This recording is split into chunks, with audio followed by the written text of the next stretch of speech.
Hello, everyone, and welcome back to the Garlet's High Performance Garage. Well, whatever. I just want to do a little walk around on the old Chevelle here. I know all my subscribers know the car. Any of you that are new, I'll just kind of do a little walk around on it. Because, you know, it's a Friday and I have nothing else better to do. I could be watching TV, but I'm not going to watch any TV. Okay. I'm going to go through it here. This is a 1970 Chevelle Malibu two-door hardtop coupe.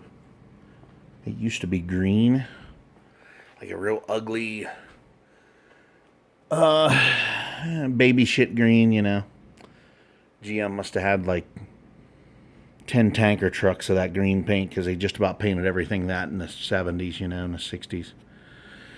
But I decided to paint it orange. But anyhow, I bought the car in a little town called Salisbury, PA back in 1996. And I've had it ever since then. I was just starting my senior year in high school.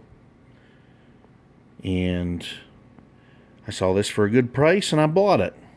I put quarters on it, fenders, inner fenders. I put wheel wells in it, trunk lid, bumpers. This valance panel under here, replaced that. And I did this all myself. This panel right here is bad. There's some rust holes there, and I just covered them up. I mean, I know it looks like shit, but at the time when I was fixing it up, this panel wasn't available. So they were just starting to make all this stuff for these cars, the restoration places.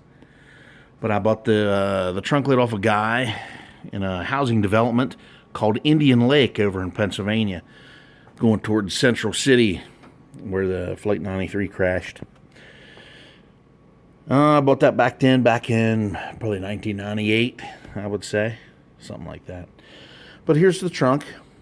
It's dirty. I have some trailing arms that was given to me.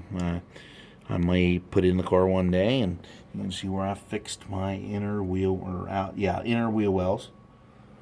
But the trunk floor, it was good, so I never fooled with it.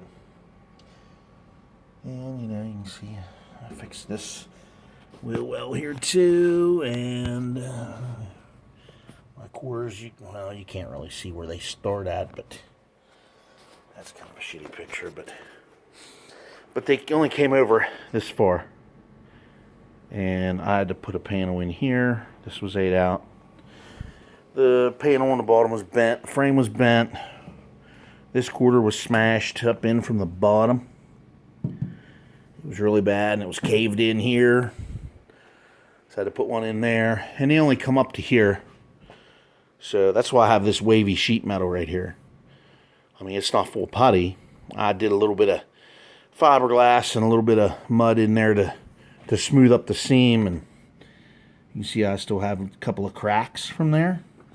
But they're clear coated over, and you really can't see it. But back then I was a member of the NMCA, National Muscle Car Association, which is...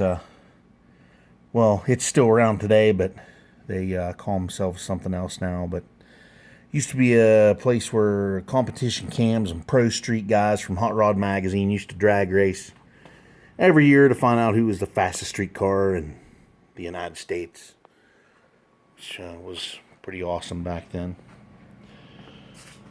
And the stripes, of course, I did not do those. I went down to Frostburg in town here and had put on from a place, I forget the name of the damn place, but they do those vinyl wraps and all that stuff. And then these stickers, I ordered these off eBay. I decided to do the heavy Chevy thing. And I had to do the interior completely over. But like these doors, these are the original doors. And they are just They shut just like butter. They're so nice. And this thing originally had a bench seat. I replaced it with...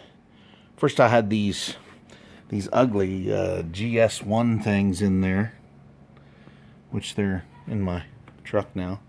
But I sold them, so the guy never came to get them. But he'll have them eventually. But I bought these out of Jegs. Very nice. I really like them. And here's the wood steering wheel it had when I bought it. I added the tack, the shifter. These Mr. Horsepower floor mats, I just put them in. But yeah, these door panels, they came from a friend of mine down the road here that restores these cars for a living. And he had a set, so I bought them. But like the back seat, the interior was all green in the car. You can tell by the seat belts. That's what color the whole interior was. I replaced the carpet, the seats, the back seat I painted. I made a speaker deck out of a piece of masonite and put 6x9. Well, they're just holes. The speakers are actually laying in the trunk. They're in boxes, which is it's just fine. But listen to this quality. This is quality. Listen to that. Oh man, that makes me hard to hear that shut. I put new sill plates in here. These are all new. Oh. Sorry. I have to clean myself up later, but yeah, I got these stickers too off eBay. I decided to put heavy Chevy stickers, even in 1970 they didn't have heavy Chevys, but they didn't start that till I think 71 or 72, something like that. But here is the 350 I put in place of my other one. But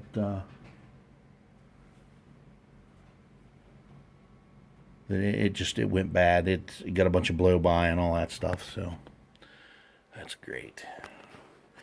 And I put an aluminum radiator in it and stuff. Now, this took over a course of like 18 years to complete this.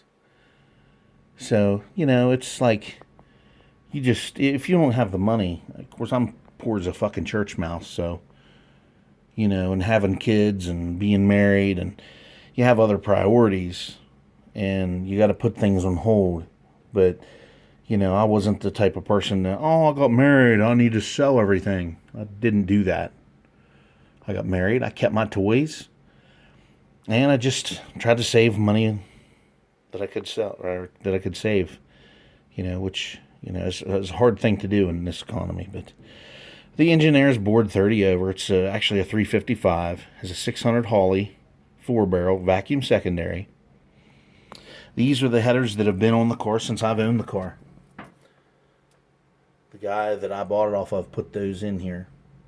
I put 3-inch exhaust on it with Flowmasters, the Super 10s. And HEI distributor. The original wiper motor still works. That's the original master cylinder. Yeah, master cylinder. That still works. It's kind of wore out today. It's got drums all on all 4 corners, so I might change that later. So,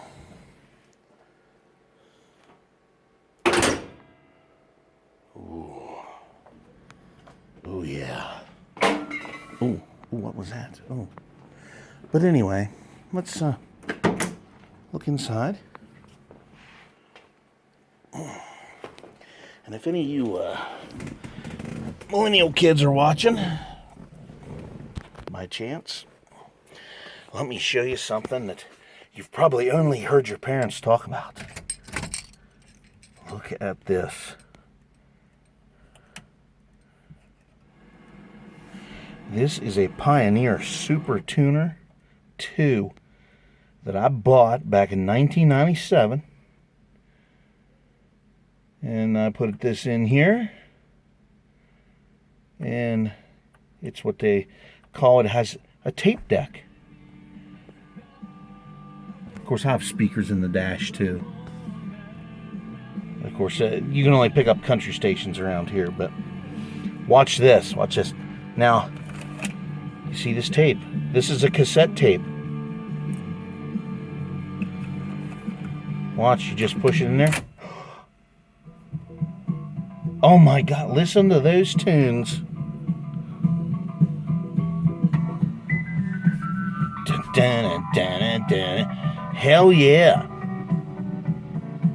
Oh, you just gotta love the sound of that tape.